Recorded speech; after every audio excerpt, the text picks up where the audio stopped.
And now I'd like to introduce our next speaker, Stefanie Wuschitz, who works at the intersection of, come on up here, Stefanie, who works at the intersection of research, arts, and technology with a focus on feminist hackerspaces, open source technology, and peer production. Welcome, Stefanie. Hello. Thanks so much for having me. I'm really honored to be here. It's amazing people here.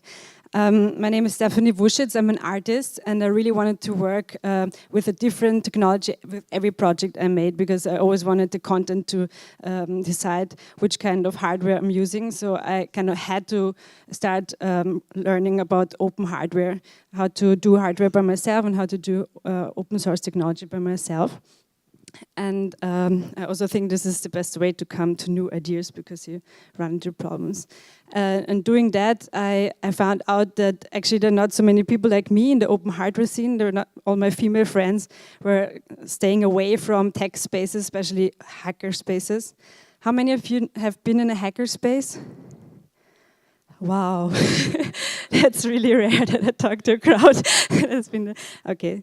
So without further more ado, so yeah, what was striking me is that in commercial hardware and software, there's usually like a third of female identified people, but in the open source technology, where we actually wanted to be open and democratic and citizen science, it's actually only 1.5% of female developers, and that's so weird because many people say, hey, but you could do it, you know, you could just start. What stops you from doing it? For example, Wikipedia even, where basically everyone could be an author, right? Only 9% identify as female, and most of the rest is male, white, in a certain age range, which is a little scary because this really shapes the way we see our world and decisions we take politically. So why aren't there more projects developed from a female perspective? Female hackers, artists, programmers. And yeah, after being an artist for around 10 years and trying to do my own art space and feminist hackerspace, I always traveled to different cultures, and wherever I went, it was still the same, that technology was kind of connotated with masculinity. And so I started my PhD and finished my PhD on feminist hackerspaces and why why it is like that. So the people who helped me were my favorite theorists, Judith Butler. I'm sure you all know Judith Butler, right? And Bruno Latour and Henri Lefebvre. Because Judith Butler, she has this idea that gender is not something that's inborn or something that comes naturally, but it's something we learn. It's constructed by the culture that we live in. For example, what's masculinity in Indonesia is very different from what means masculinity in Austria or even in the Netherlands. So she thinks that all gender is kind of a performance, something you're staging in every minute, and it's also something you can change. But it's also very much decided by norms, and the norms come from a society. But the good part, the very optimistic and hopeful part of Judith Butler's theory is that you can actually do self-crafting. You can change yourself by forming communities, by forming groups of people who you like and who you want you to influence you. So you cannot, she thinks you cannot change the norms by yourself, but you can create kind of teams that influence who you are. Yeah, Bruno Latour, so many people talked about Latour today, so I think don't need to talk about him. And Lefebvre will come in the end. So hackerspace is basically a living room, shared living rooms where people share equipment and devices and knowledge and have friendships. And it's, I think, very fertile grounds. And I really love hackerspaces. I spend a lot of time in them.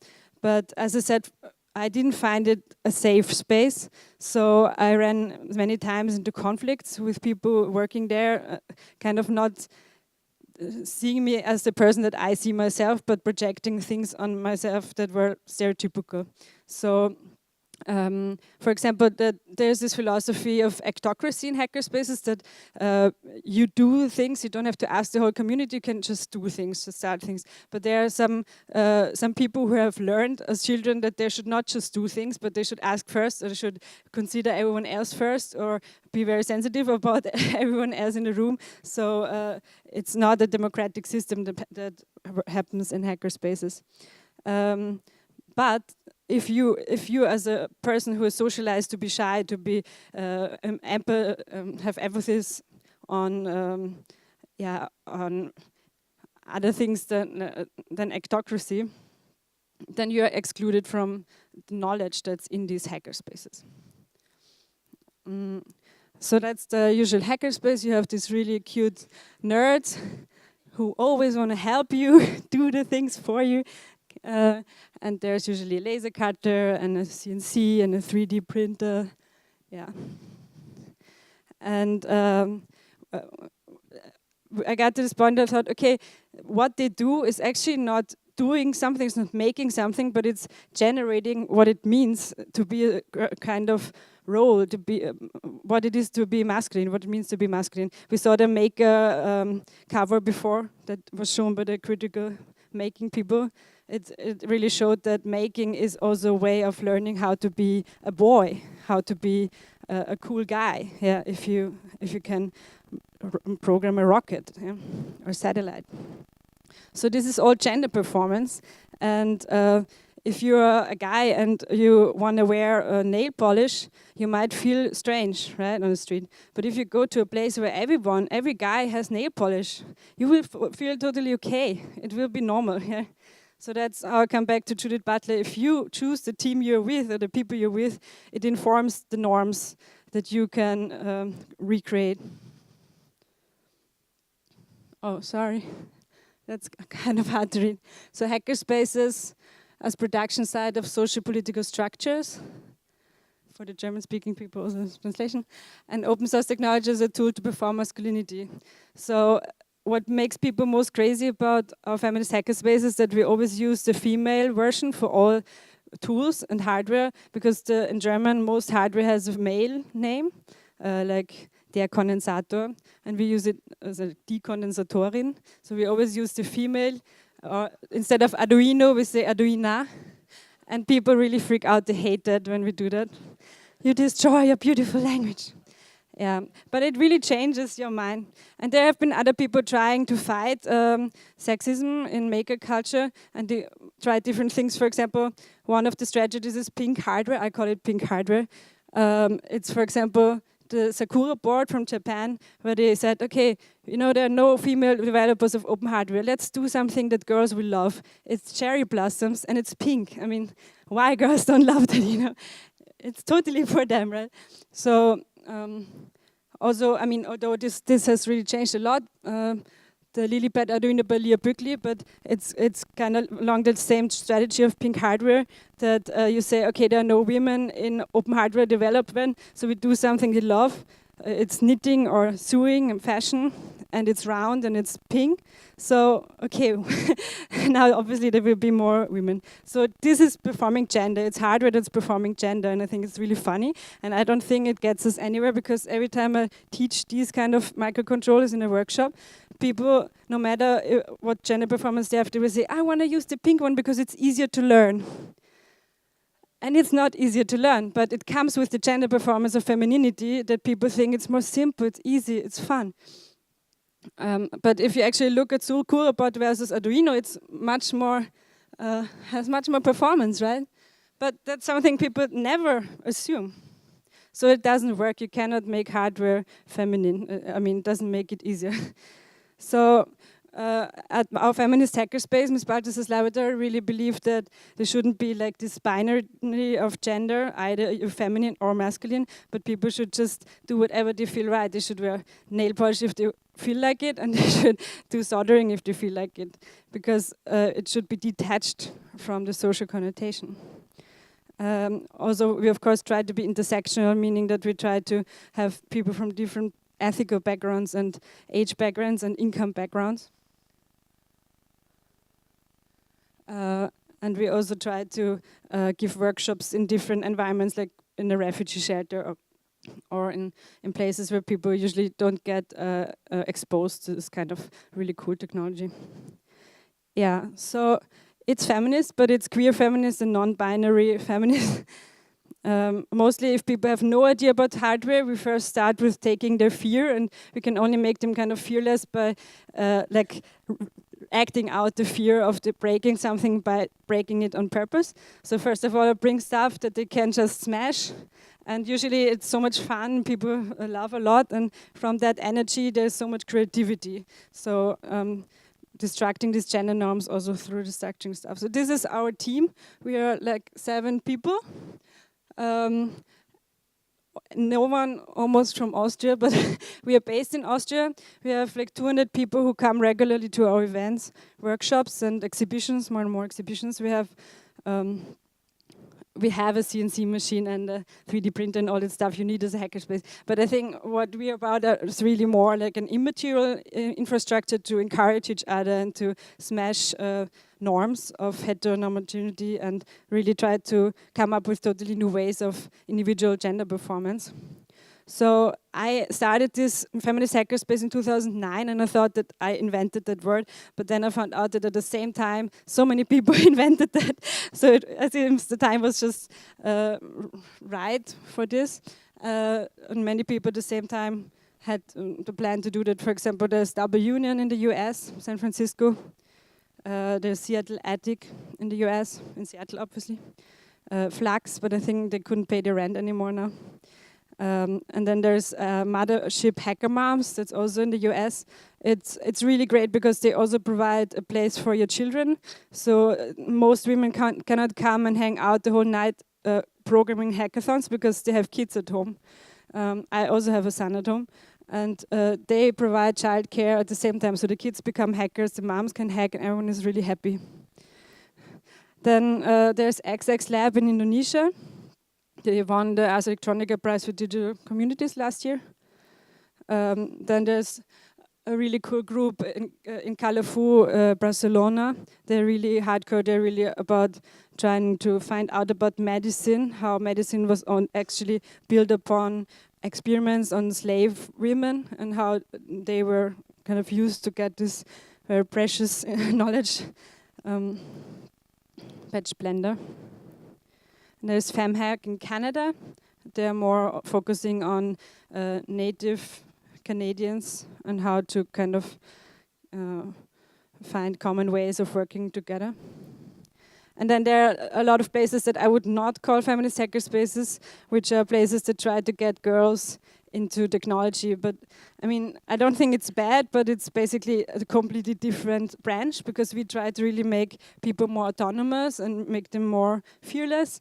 And these places are more actually about getting more people in technology because there are more jobs in technology. But I still support them, but I just want to say that's not what we are. Yeah, there are plenty of these.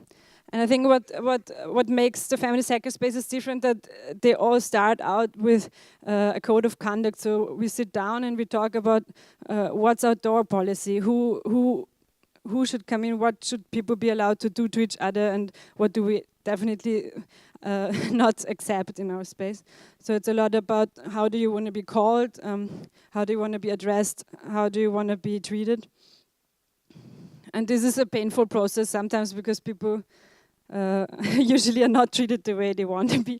And then if they finally have a space where they believe that they can create rules to feel safe, then yeah, it's a long process, but it's so interesting too. So this is our code of conduct. It's a little long. I think it's really interesting to talk to people of their utopia of a space where they really would feel safer, because it tells a lot about their political background, but also personal background, personal experience. Yeah, and then when I went to Indonesia for a longer time, everyone said there's a lot of hackerspaces in Indonesia, and I always asked them, why do you have so many hackerspaces in Indonesia? And they said, no, this has nothing to do with a hackerspace. This is much older. This is totally Indonesian. We have not this concept that was imported from the West, but this is much, much older. And I first thought that cannot be right because it looks exactly like these nerdy places with 3D printers, CNC machines, and laser cutters. But then I took a lot of interviews with mothers and grandmothers of hackers there. And the mothers and grandmothers of hackers, they actually really had and have their own groups where they support each other in a very like space-based way, which means that in all 10 houses of each neighborhood of all Indonesian, the women and also men meet in groups and teach each other stuff, or organize microcredits with each other, or organize health checks for babies with each other, or organize all kinds of stuff, small lottery groups. And that I think that's really because they always needed to be resilient and autonomous, because there was 300 years of Dutch colonization. Nothing against that, but there was 300 years of oppression, and then there was dictatorship, and yeah, also of course the Nazi regime was through the Japanese occupation. So there was always some reason why you would want to have your own space-based small groups to organize everything, and I mean, it was instrumentalized by many different governments, but they still exist. So that was for me the reason why I like deriving from the Indonesian concept of space-based societies. I made like my little new hacker ethic that's trying to not allow people in because they are something or not, because they fit into a category or not, but just because they are there. Like the presence in the space, the actual presence in the space is the reason why they belong to the group, because that's how it works in Indonesia. I mean, if you have been to the hackerspaces in Indonesia, like Grond for Life Badge, you will see children there, you will see dogs there, neighbors, all kinds of people will hang out there and look at all the tools, and it will be fine and normal. Yeah, and I mean, this is based on ethnographic books and researches also about Indonesia. It's not that I found out that these are space-based societies, but for example in Sumatra, it's also very common that you generate belonging, and you generate the community not through you like me, but more like, okay, we celebrate a value together. We have this ritual together that we do. We have this shared process that we enjoy together, and that way you form this belonging. Yeah, so I went to many places to set up feminist hackerspaces. This was in 2010 in Syria, and there were a lot of programmers in Syria because it was a socialist country, so a lot of women studied programming. It was they are connected with femininity. But the problem was that we couldn't download the open source software because the websites were blocked. We still did the workshop, and it was really cool, and they are all in different countries now. They all had to go away. But it was cool. It was in New York. Most of the people there are still there, living there. This was in Taiwan. It's funny because Taiwan is so famous for silicon stuff and microcontrollers, but still it's a male thing. This was in Copenhagen. They also set up their own group later. This was in Indonesia. This is who became, exactly these people became later XX Lab. Yeah, so it was a lot of different workshops, and in the future I hope we don't need safer spaces anymore, we don't need separatist spaces, but we will have these peaceful environments where everyone can just hang out and feel safe. Yeah. Thanks so much.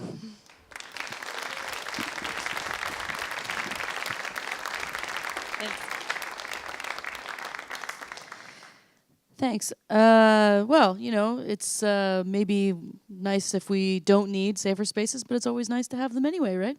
Yeah, I don't know. Does anyone have any questions? Yep, I'll start at the front here. It's easier for me. So, I have two questions, basically. What would be the best tactic to somewhat change in feminist ways a male hackerspace? And then the second one is, do you go to hacker camps like the one that's coming up in the Netherlands soon? I think a good way to start is to come up with a code of conduct. But that is much faster if you're surrounded by people who already are feminists or queer feminists. If it's a group of 16-year-old boys or male socialized people, it needs maybe 2 months to make a code of conduct that everyone is happy with, because you have to still first go through feminist history maybe or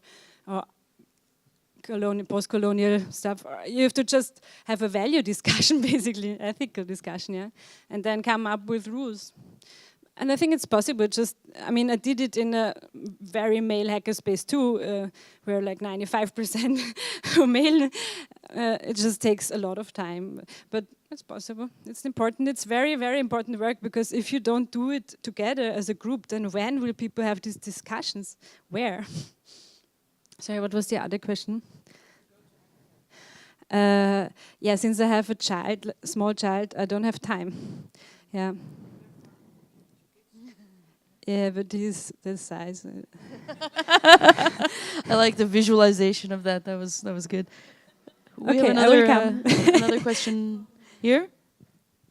Thank you for your talk. Thank you. You mentioned your work on Lefebvre and the space producing part, and in your slide with all the points, you briefly look at how it says you produce yourself and you will be produced. Mm-hmm. I was wondering what you meant by that, and how how space is related to the performativity of gender. Mm-hmm. Yeah, I relate to Judith Butler, because Judith Butler says that the self is something that is time-based. It's not something set and then you have a self, but it's like a subject position. It's something that changes. It's always created by being mirrored by someone else. Like, for example, if you have a partner who always asks, why do you do that? Why? Why are you like that? And then you think, why am I like that? And then you try to explain yourself to the other person, articulate yourself to the other person, and that way you become more aware and also shape yourself. And so Judith Butler says that through this kind of articulating yourself to someone else, how does she call it? Yeah, she calls it self-crafting. You're actually refining or differentiating who you want to be and who you want to be for the others.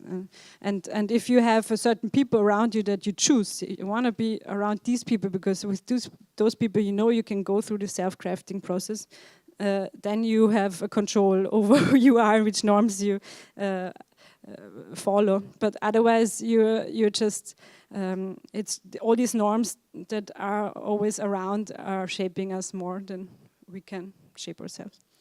We have one more question over here. Yes, hi. Do Hi. you see any parallels between hackerspaces and open source platforms?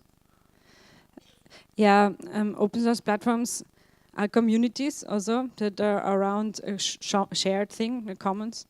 And I think that also some software only is alive if it has a community around it. So it's like the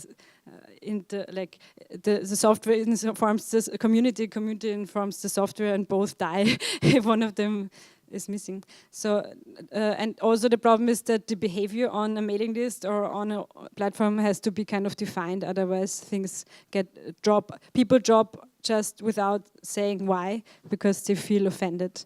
And yeah, I think also here it's important to set certain standards of how you want to treat each other and call each other. Great. Thanks very much, Stefanie. Join me in giving her a big round of applause. Great. We have stickers, guys. This is the first giveaway. This is awesome. Okay, so we're going to start over here. I'm going to take one. Stick around. Get a stick around. Oh, yuck, yuck, yuck. Stick around. Get a sticker.